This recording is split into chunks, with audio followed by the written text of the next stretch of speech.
So this is awkward intro. I didn't even do the music. Everything's awkward about this. Everything is awkward because I started in a different. I was trying to use Brave instead of Chrome because fuck Chrome, right?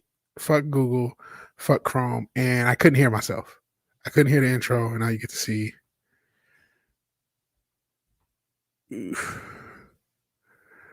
Get to see what I don't want you to see. So okay, let's do the damn intro. All botched. Everything botched. Technical difficulties aplenty, but we're still living. Vigilante Williamson here with the 23rd episode of my show, The Vigilante Williamson Show. It is January 13th, Wednesday, January 13th, and I am just having all sorts of trouble starting the show off, right? Okay, it was an impromptu show because my work schedule changed, so I had to work later, and I didn't give me the time to prepare. I'm trying to have Wednesdays and Saturdays be days I'm consistent with shows, so that's why I'm doing this show. It will actually be slightly truncated because I'm still going to go on with Wes on whatever Wednesday. I'll be a little bit later than I normally am, but how is everyone? I hope everyone's having a good evening, good afternoon, good whatever time of day it is. Like I said, this will be a short podcast, but we will still talk about quite a few subjects. Talking about Ray Fisher and the cyborg situation, Arne Hammer eating people, and Gina Carano being canceled again. But first, I wanted to start with Jehovah's Witnesses. So I'm watching, and I'm not a big Chris Stuckman fan or disliker or anything. I just don't want to watch it. This channel, but I mean, I've seen videos from his channel. I think pretty much everyone has. Anyone who's watched a movie review the past 10 years, and I wasn't expecting for this hour-long testimonial about his experience as a Jehovah's Witness. And as I've mentioned before, actually on Culture's. No, was it Culture or was it Comics Division? Actually, I think it was the Comics Division New York stream. Now that I think about it. Yeah, I'm actually 100% sure it was that. But I mentioned I was actually raised as a Jehovah's Witness. And I've also mentioned that I currently I do believe in God. I do believe in the Christ of the Bible or the Christ of the Scriptures, whether his name is Jesus or Yahweh Shah. That stuff I'm still researching. But I am not a Jehovah's Witness anymore. I never actually got baptized, which was there's differences between my experience and Chris Stuckman. But when I saw his video, and there was a lot that I could relate to, there was parts that I couldn't because my experience was different, and it led me to wanting to make my own video about that experience. I also felt like I wanted to clarify it after that show that I talked about on I think it was Comics Division show. I made a joke about being or raised a Jehovah's Witness, but I didn't really clarify it, and I really wanted to. And like I said, I do believe in the Bible. I just don't believe in any church or any sect or any cult like thing. And I believe that man has a tendency to pervert God's word.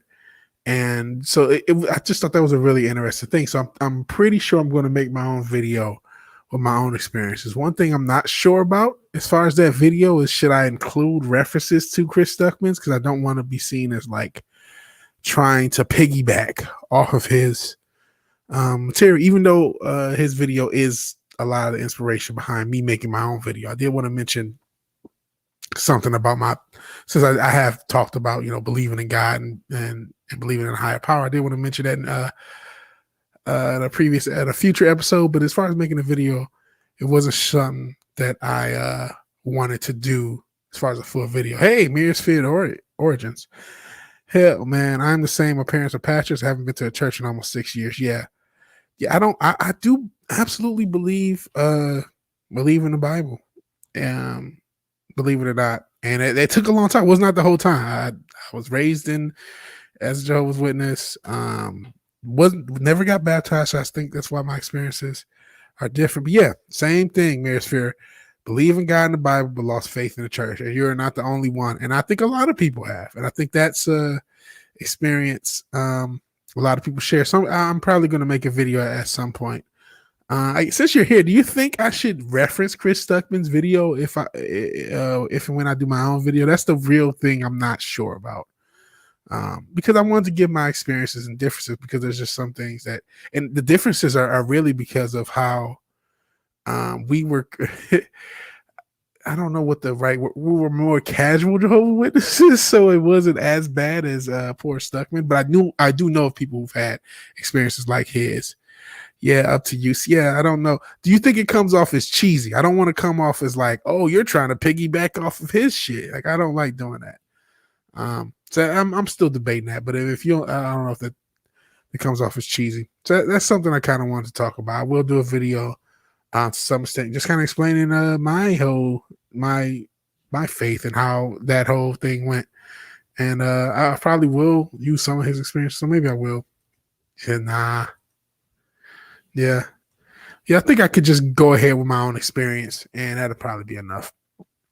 And before getting hardcore into these topics, just a quick note. Even though I haven't covered the politics, and I don't plan on it unless I'm on other people's channel, I do believe this impeachment will be a massive distraction for whatever Biden does in this first 100 days. So that I wanted to toss out there. I think I'll still just toss out like sentences about politics, but I still think the Orange Man's controlled ops, which is controversial. And I'm also surprised no mainstream, not mainstream, but no conservative talking point or talking head even considered that maybe this was they just immediately argued the points of, oh, this isn't as bad as the BLM protest, which I agree with, but no one's ever considered, at least, even if you don't want to go in the exozone, like maybe this was a bad idea.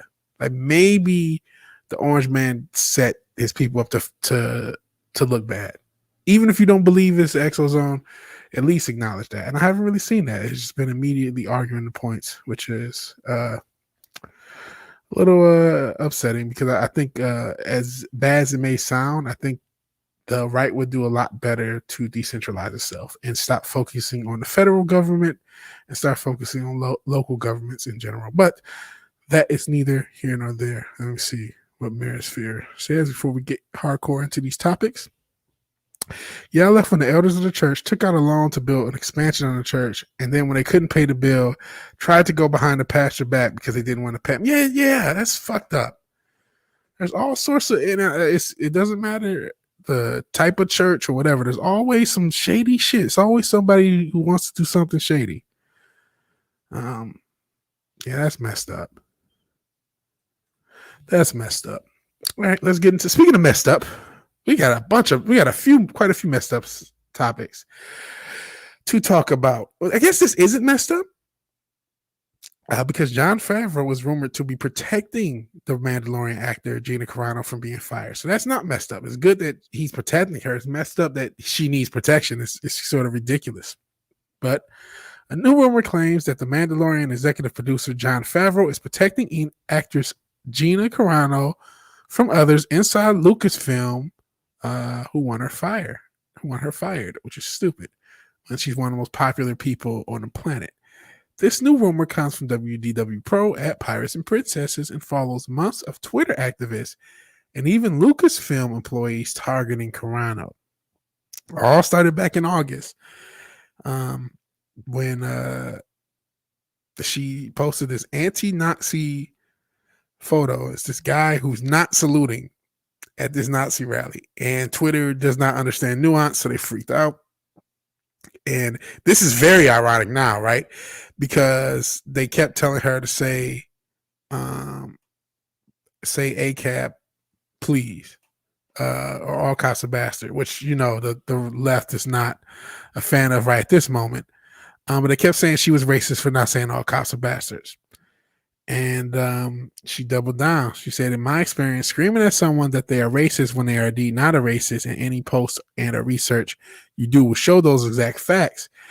Then I'm sorry, these people are not educators. They are cowards and bullies. So this is back, this is in August when this whole kerfluffle happened. And yeah, of course she's racist because she doesn't hate all cops. And of course now the left loves all cops because they're, consistent and principled. Gina can protect herself at LOL. So Lucasfilm wants to fire. What's a female fire? How woke? Wow, so woke.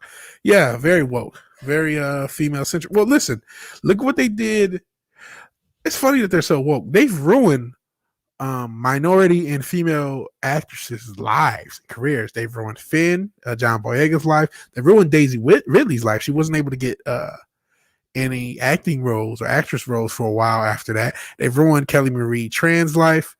So yeah, they're not. They don't really have as much woke points as they like to purport that they do, because they ruin all the actors and actresses' lives. September, they tried a different tactic. This is with the infamous Beat Bop Boop, because they accused her of transphobia and the pronoun. So I mean, this is all. Oh yeah, this is another part. The Sci-Fi Girls associate editor called on her to replace Gina Carano, and then like a couple weeks later, Sci-Fi Girls got canceled. Fangirls got canceled. So that's a great one. So let's get up to modern day. This is still last year. So basically, is this recent? I guess the rumor is that she would have already been fired. That's crazy. WDW, and I believe it, WDW Pro from Pirates and Princesses, .net, shouts Geeky Sparkles and the Clownfish crew, because that's her website. I'm told the feeling inside Lucasfilm is generally a disdain for Carano as well. He goes on to claim that it's Jon Favreau who is preventing her from being fired. The problem is all those who hate Carano based on her worldview and political position is that Jon Favreau isn't publicly political, and word on the street is he doesn't care one iota for the divisiveness. WDW Pro then claims that Carano would indeed be fired if she wasn't working on The Mandalorian under Favreau. If Carano was employed at any other part of Lucasfilm, she'd be gone. She would have been let go long ago. Now, keep that in mind. Disney has allowed its staff to attack fans for years. But if Gina Carano was in any other division of Lucasfilm, at one point, the end of the year, the second most popular celebrity on Earth, Gina Carano, she would be fired. That's insane. The consistency on some of the extreme things that people have said to their fans. We all know about Ruin Johnson, but I mean, just in general, the stuff that Marvel Comics writers say to their fans, and you would almost fire Gina Carano just because of a few idiots who work at Lucasfilm? That's insane. And then, sheesh, I guess while WDW, I say WWE or WWF, while WDW Pro does insinuate that Favreau is currently protecting Carano, he does question on whether or not he can continue to do so. Why does she need protection? She should be the shit right now. He writes, the question now is whether or not Favreau can protect her. She's an integral part of his series, not just his series. I mean, she's obviously going to be the leader of the Rangers spinoff, whatever it's called, Rangers of the New Republic. Firing her would essentially indicate that conservatives can be purged from Hollywood and a step beyond what we've already seen, blacklisting. So what do you make of this latest rumor? So that's that article. Let me see what you have. Wait, they're going to fire someone over their political view? Isn't that against the law? It used to be. I don't know if it is anymore. I don't know if it is. We'll see. We're going to find out in the next few years if this is against the law, rather that law matters. So my thoughts are kind of, that should be against the law. You shouldn't be able to fire people for their political views, but it looks like that's, even the past few years, that's been a huge thing. And I don't like that on either side. But in general, this is crazy that she needs protection. You know what I mean? And as you can see, she's right here. You would imagine that just with how big of a celebrity she is, let's take all the wokeness out of it, or whatever, you would think that she would get special treatment just because of her popularity. But this worldview thing, this wrong thing, and think about this, as Mayor Sphere said, they want a female fired.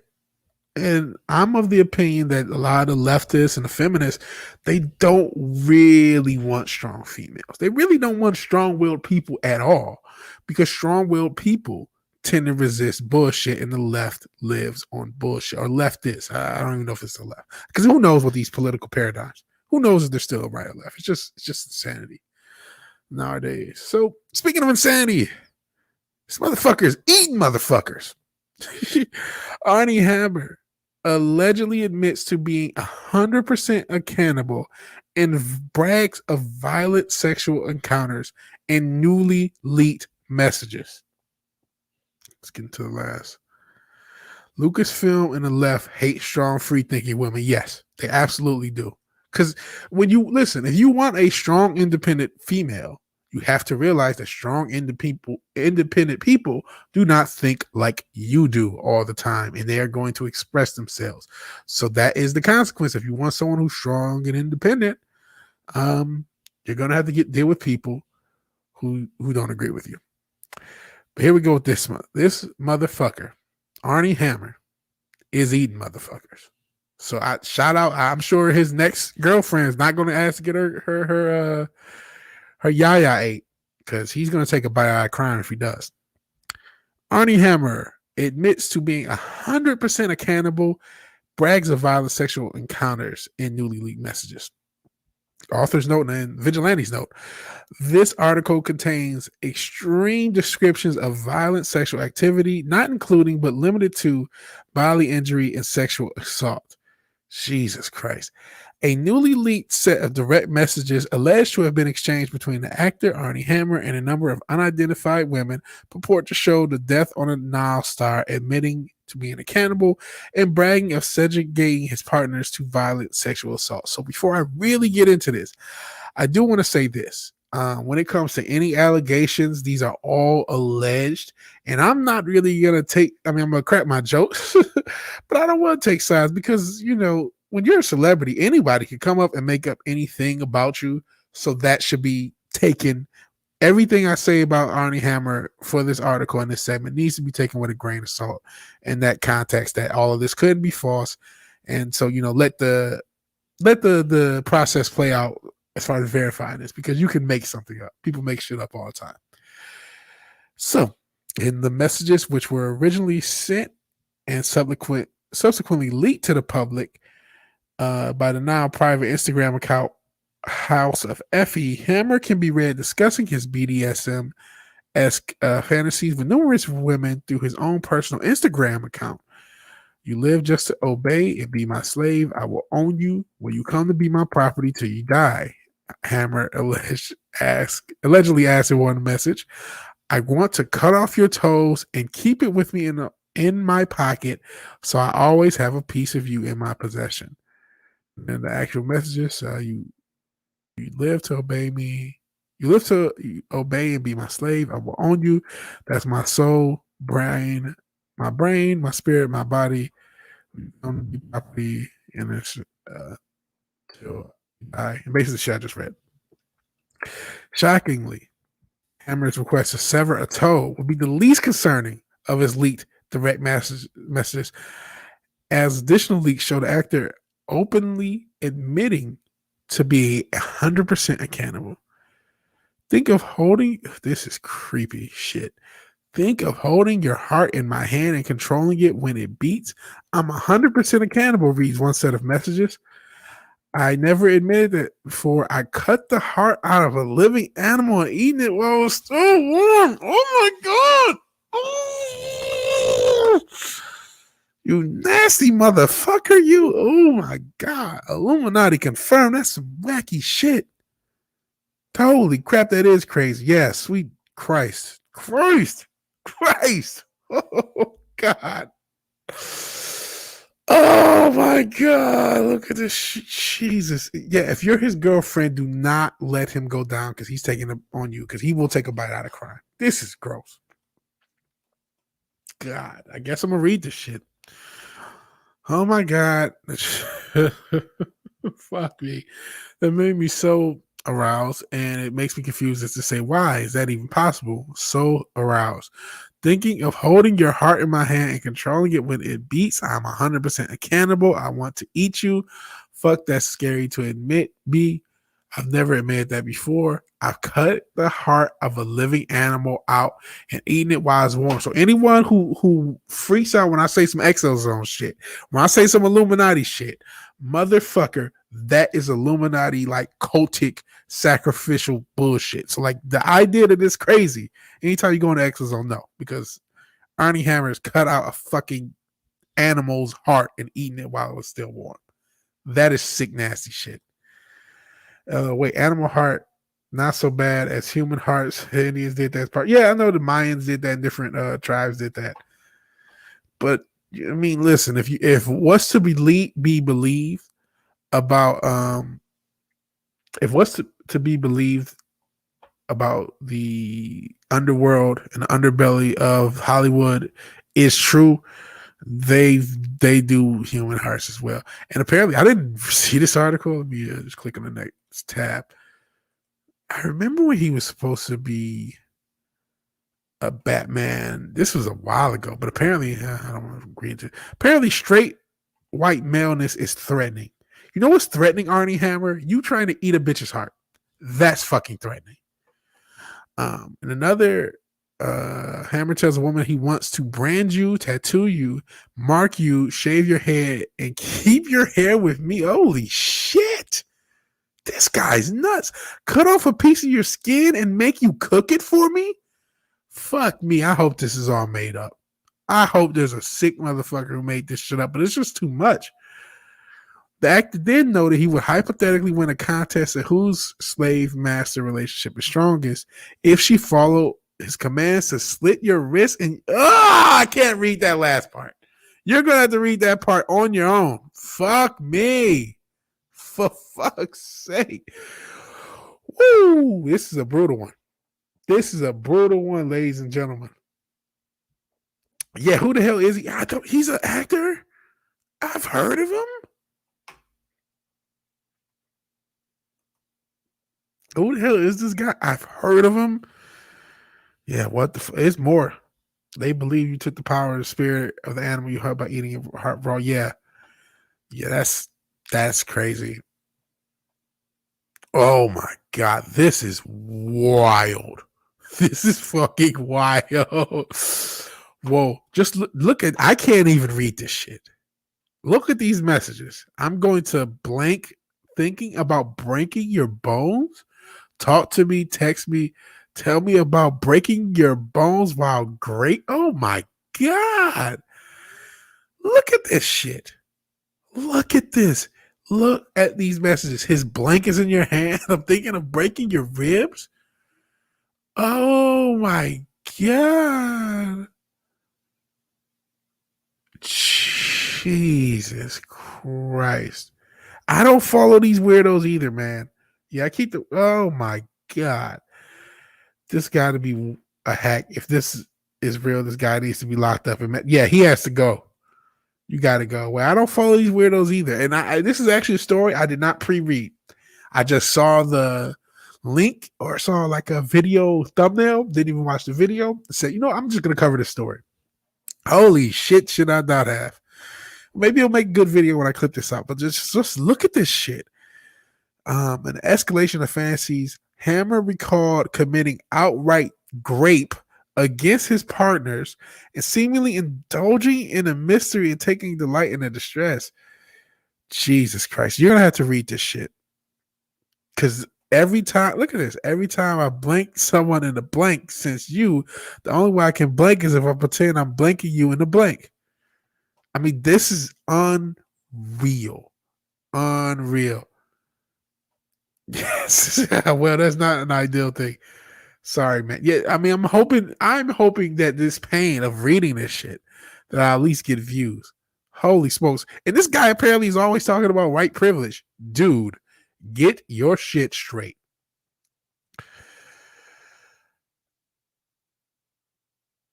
Jesus. Whoa. Look at this shit. Look at this for not. Oh my God, I'm getting sick. How much more of this article is it? Okay, this is his supposedly messages. For not being ready, you took it like a champ. And then she said, no, I didn't. I tried to crawl away, cry hysterically. She's got to be so surprised how she goes back to the pool and came back an assault victim. I couldn't even look at you during any of it. What the fuck?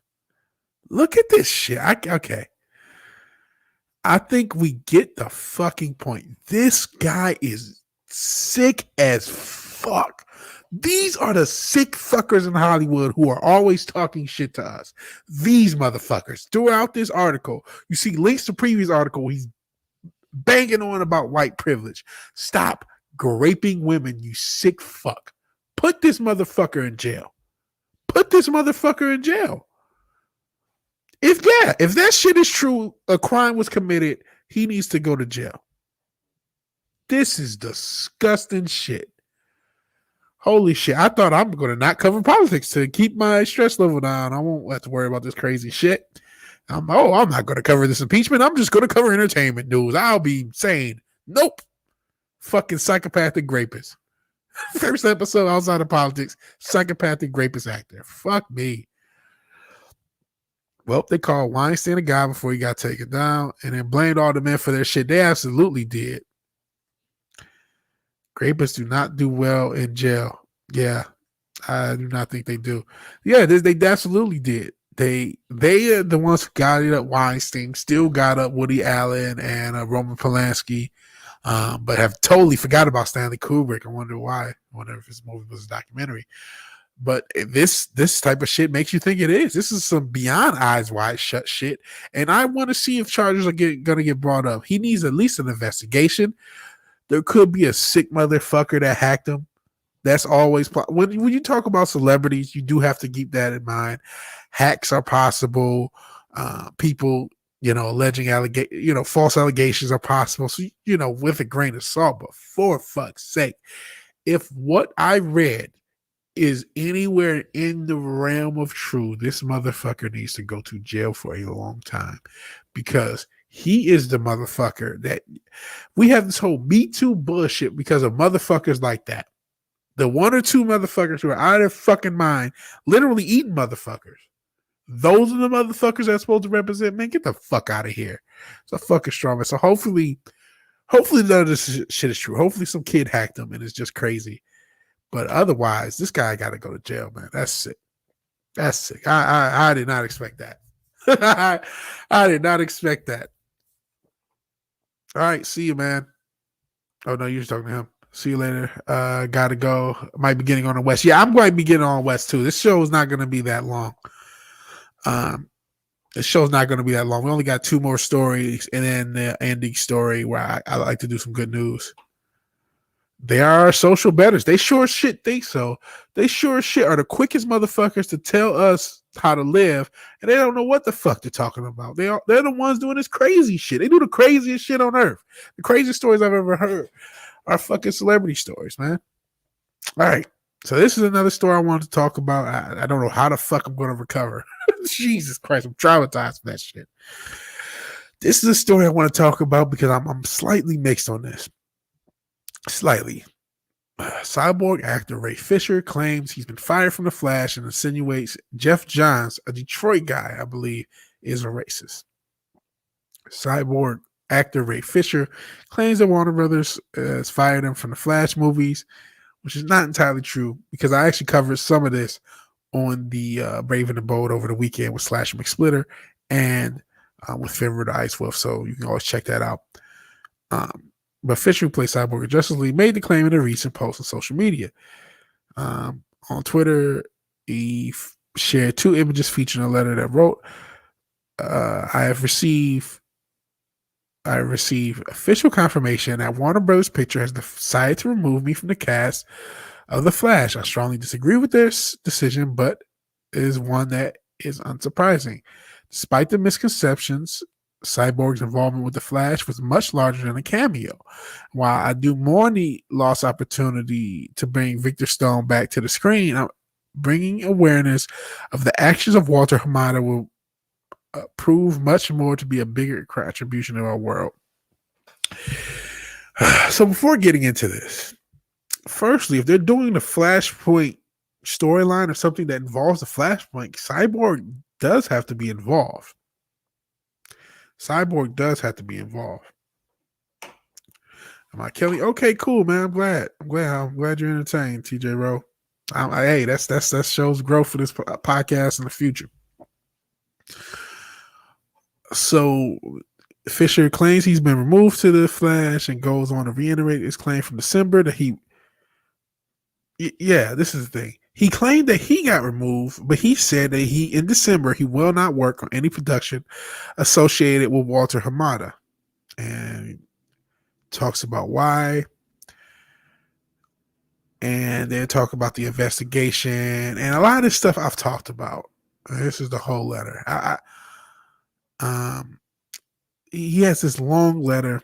So like I'm trying to really get to the point of where I don't really know what to say.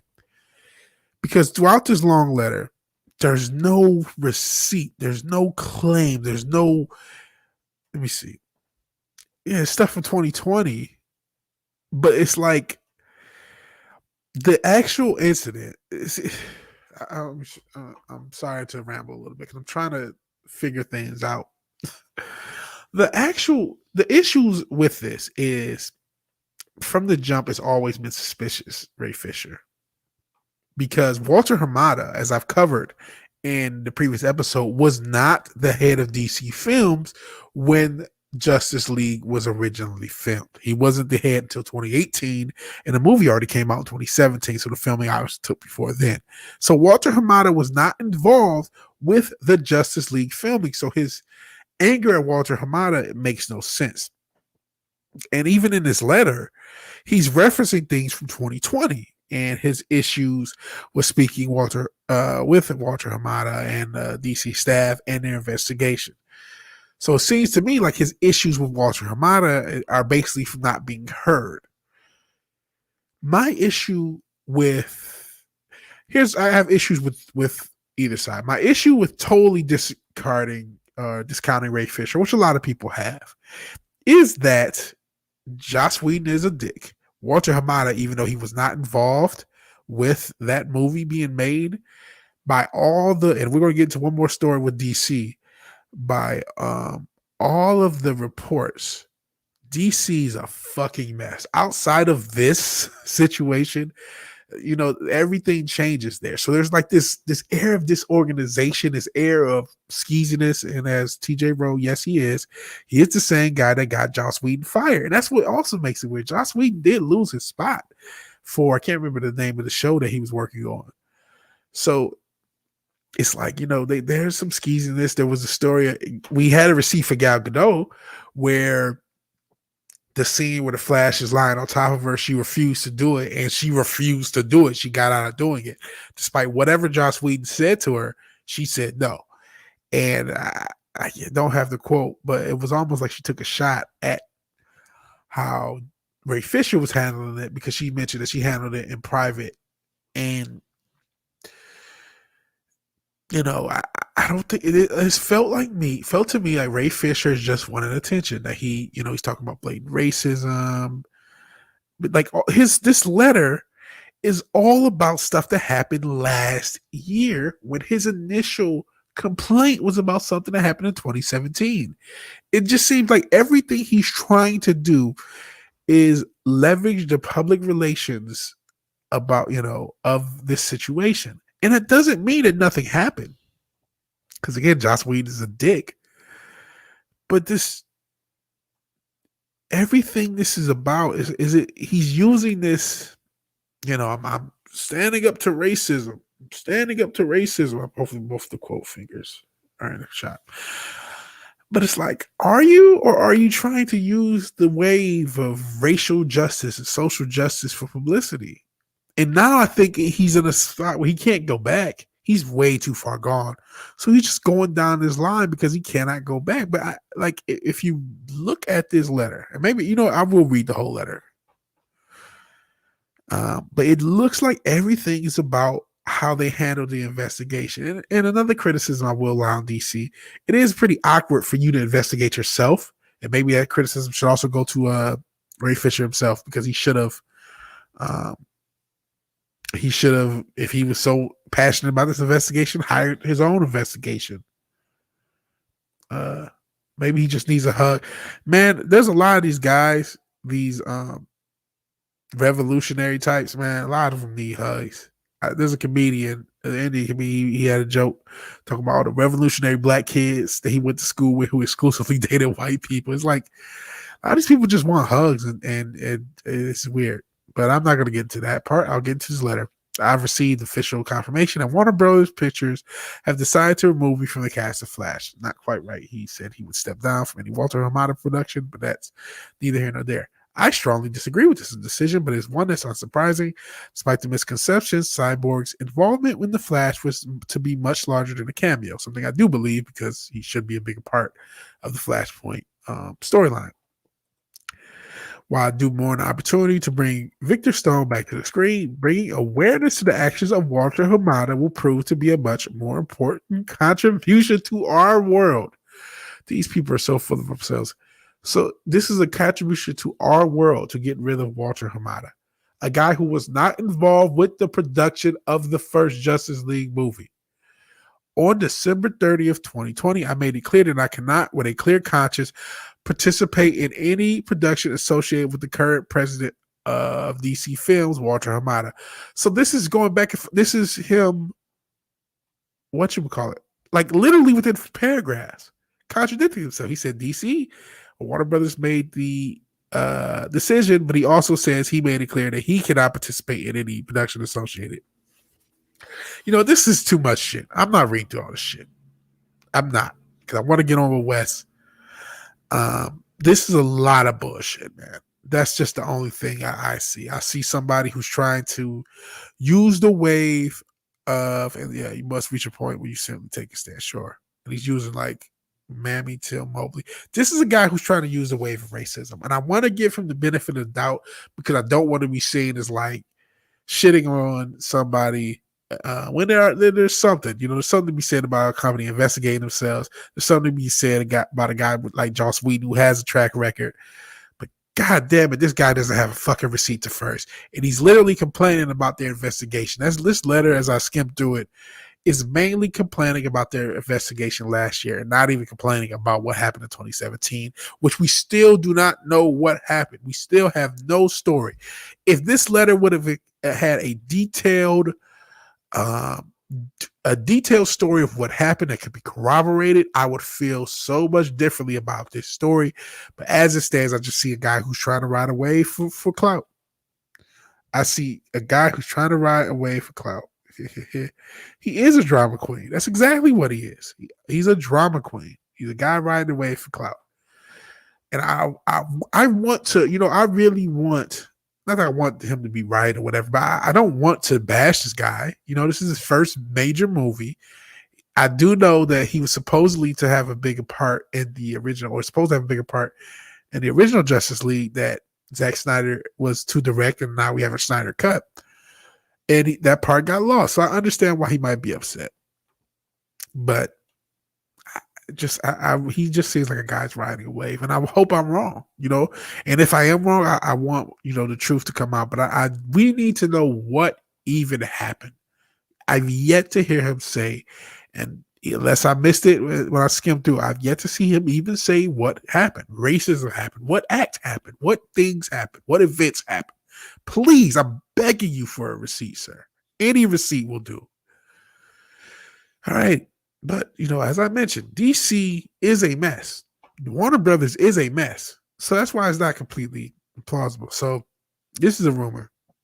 Ben Affleck is to return as Batman in the world's finest alongside Henry Cavill's Superman. So they're talking about doing a world's finest movie. So at one point, this world's finest movie would have included Robert Pattinson's Batman, but now they've moved over to Ben Affleck. Though insiders have reported in the past, Warner Brothers were seeking to produce a world's finest team-up movie between Robert Pattinson and Henry Cavill. A new rumor elaborating on the studio's supposed plans have given favorable odds to Ben Affleck wearing a cowl for just a little while longer. And this is what I mean about being disorganized. Just this Saturday, I was covering how Ben Affleck was done with the Batman series and done being Batman after Justice League and after a cameo in The Flash. But apparently that's not the case. And there's so many conflicting reports. We talked about Robert Pattinson's Batman, how there are conflicting reports about there were issues with his weight. There are issues with the director being sick of him being sick of the director. There's just this organization, a air of this organization all around DC in everything they do. And especially with the Cape Crusader, it's like they don't know what to do. And he's their Luke Skywalker. He's their I have a Batman shirt. You can't really see it, but he's their guy. Nobody wants to see Shovel Face's Batman. Yeah, I can't lie. I was optimistic about Robert Pattinson as Batman, but as more reports come out, it's like, God, it seems like it might be a mess. I hope I'm wrong. Let's get into this article. His latest scoop, here's Shovel Face. And he looks Shovel Face as fuck in this picture. Oh shit! I mean, you said nobody wants to see old Shovel Face. Look at this Shovel Face motherfucker here. Fuck. In his latest scoop, Geekosity's Mikey Sutton states there's a chance that it will be Affleck, not Robert Pattinson, the star of Matt Reeves' upcoming The Batman, and the previous eyes-on favorite to patrol Batman and supposed crossover, who would join Henry Cavill in a planned World's Finest movie. And really, a World's Finest to make up for Batman versus Superman would be cool, because I would love to see Batman and Superman as friends as they've been in the comics and in cartoons. Last September, Sutton hinted that Affleck would be written out of the DCEU, though the reality-changing events of the upcoming Flash, through the reality-changing events of the upcoming Flash, to make way for Robert Pattinson to take the reins of the Dark Knight in the mainline cinematic continuity. We also know the continuity's been thrown out the window with DC, so who the fuck knows? AT&T wants to see Pattinson and Cavill team up for a World Finest adventure, developing a much less hostile relationship than what was displayed in Dawn of Justice, Sutton wrote at the time. However, Sutton is now reporting that Affleck's future as Batman is still being questioned, as there are a push and pull between rumors around the Flash will be his last blow, or if he's going to proceed with his Dark Knight solo film or miniseries on HBO Max. That's another thing. I've heard that the fucking Snyder Cut is a backdoor pilot for his miniseries, and I want to see his miniseries. I was mixed on Batfleck, but I do thought he got the look right, and there are elements of his portrayal that were right. I think the issues were in his characterization, and that's not really his fault. From what I've been told, I'm leaning towards he won't be done after The Flash, as he wants his Batman story to mark his legacy. Yes, another thing I remember when when Ben Affleck was cast as Batman, and if you remember, he had a lot of acclaim as a director, because I think Argo maybe came out a couple years before. Maybe, I can't remember. He had a movie that he directed that had got a lot of publicity and a lot of acclaim not too long before he was actually cast as Batman. So I do know that, there was some hype about him potentially directing and writing his own Batman film. It was supposed to happen. It was greenlit at some point. But I think after Batman versus Superman and Justice League, that it got mothballed. And here it talks about the set headaches. The alleged on-set headaches of the Batman as a result of the supposed creative conflict between Pattinson and Reeves may, if true, end up playing a role in the final casting decision. Sutton asserts that the most deciding factor in the battle for the crown will be both the results of Zack Snyder's cut of Justice League and Reeves' Batman. So this is stupid. What happens if both are successful? Who knows? But this is this organization that Walter Hamada's DC Films or Warner Brother Films has shown. So this is why I talked about the previous story, as much as I think Cryborg is just that. Cryborg managed this organization issue. It's another issue, not issue. I want to give Slasher McSplitter some credit. He said on The Brave and the Bold, I think Walter Hamada is on drugs, and he said it seriously. And holy shit, do I believe that man's right, because there's just so much this organization, so many wildly conflicting stories coming out of DC. Oh, okay. This is the last paragraph because I want to get into this last story, take a little break, and then if Wes has sent me the leak, hop on. Yeah, Argo was really good. I think the movie was Argo that everybody was hype off of, where Ben Affleck was, oh, he's a hype director, so maybe we should have him direct his old Batman film. So the term World Finest has been synonymous with Batman and Superman team-ups since DC began publishing World's Finest comics, originally World's Best Comics, in the 1940s, as nearly every issue of the series featured some sort of team up between the two iconic heroes. Modern fans will better recognize the term as the title of a 3-part episode story on the new Batman Superman Adventures. It was the new Batman Adventures and then just Superman animated series. No, you know what? It was the new /Batman/Superman. That's what they called the block on Kids WB, but they were technically two different shows. But that's neither here nor there. The two uneasy allies had to combine their efforts to thwart the Joker's plans to kill Superman and destroy half of Metropolis. The episodes were eventually cut together in an animated feature, the Batman Superman movie, World's Finest. So, which Batman would you prefer to see team up with Cavill's Man of Steel? So, yeah. That seems, again, like a mess. I don't know if we're going to get old Shovel Face, as TJ Rowe called him, or if we'll get Batfleck. I like the look of Batfleck. I think he has the best comic book costume or the best comic book accurate looking Batman. If it's not, I don't know if I have my action figure of Adam West, but if it's not Adam West, it's Ben Affleck. Like it or not. Speaking of Batman, speaking of heroes, I have a positive story that I did read ahead of time, and hopefully will be a palate cleanser for that terrible Artie Hammer story. This is a really inspiring story. So this is something to go home with. This will be our last story.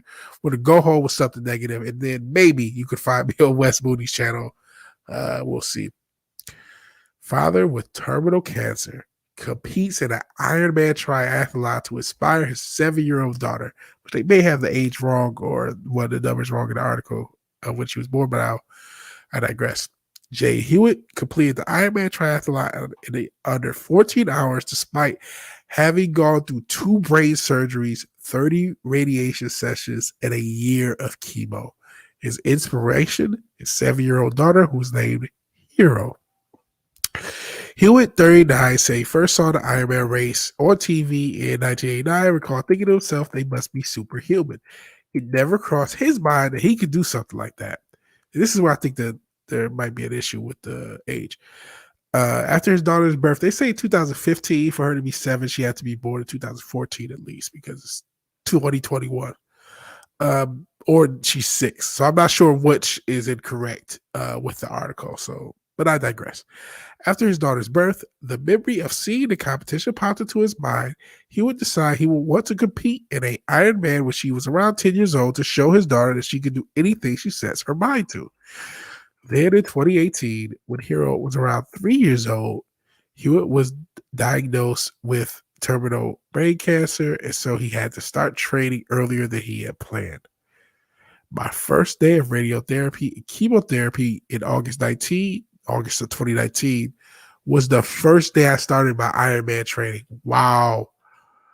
During the pandemic Ironman Cancer 2020 events, Hewitt got in touch with the organizers, and they suggested he be a part of the Ironman VR Kona virtual race.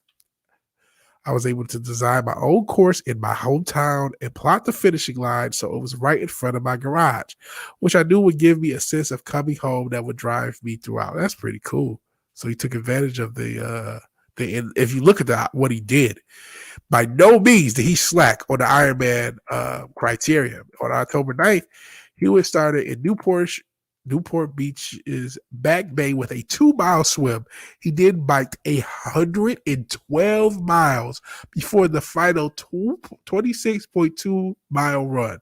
So he did the fucking Ironman competition. You know what I mean? During the race, the chemo wreaked havoc on his digestive system. Listen to this thing. This is incredible. He could not digest high nutrition or hydration. Fuck me. He went through a 2-mile swim, then 112 miles of biking, and then 26 miles of jogging without really being able to digest hydration because of the chemo he was going through. That's incredible. Yeah, this is awesome. This is why I like ending with these stories.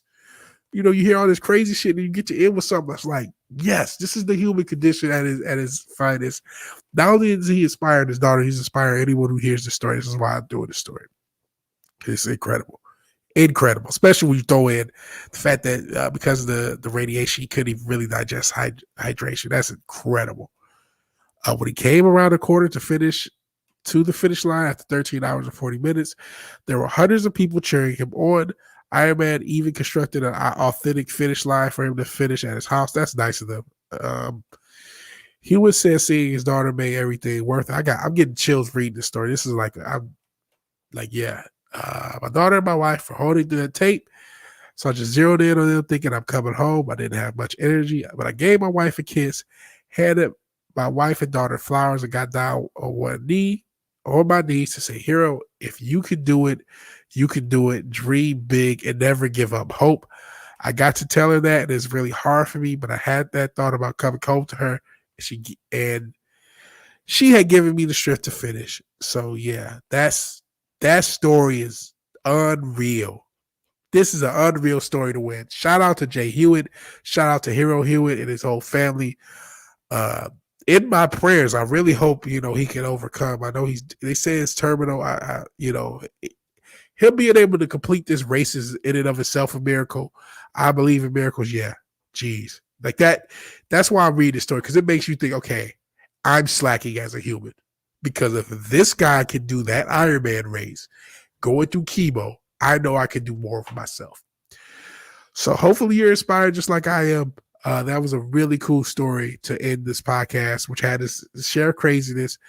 But TJ Rowe, thank you for joining me, man. If you want to hop on, I think I'll be on with Wes. I know Mirrorsphere Origins is probably already there. And I think you were the only two guys to join live. So shout out to anyone who is watching this on the playback. I know a lot of people do.